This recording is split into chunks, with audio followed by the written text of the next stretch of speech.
This is the MasterTimeCalculator program.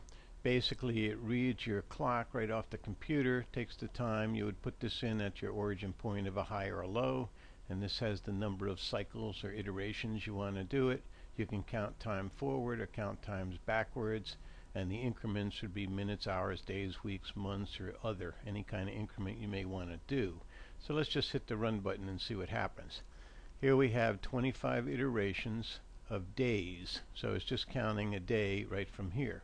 If you did it by minutes, of course, you'd have 25 minutes by minutes. If you had hours, you would have hours, and of course you could do weeks or months. Or if you wanted to do something like full moons or something, if you're into counting the moons, the sidereal moon is exactly 27.333 days. So this would be the time period when the moon returns to the exact same point it was at the origin point.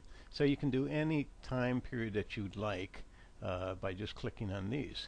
You can also do natural squares.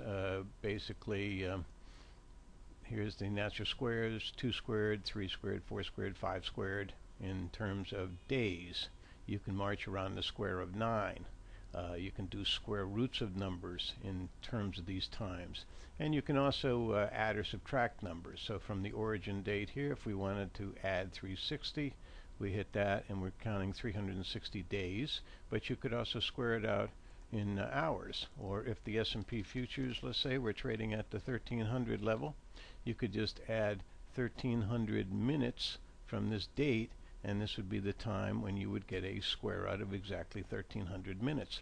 We can also get the difference between two dates. Now here's a format where I have not included the minutes at the end. You can leave a space and include the minutes, or you can just put the days in like this, and it reads your clock. You hit this, it tells you exactly how many minutes, hours, days, weeks, months, years, or 11 years, 16 weeks, 6 days, etc.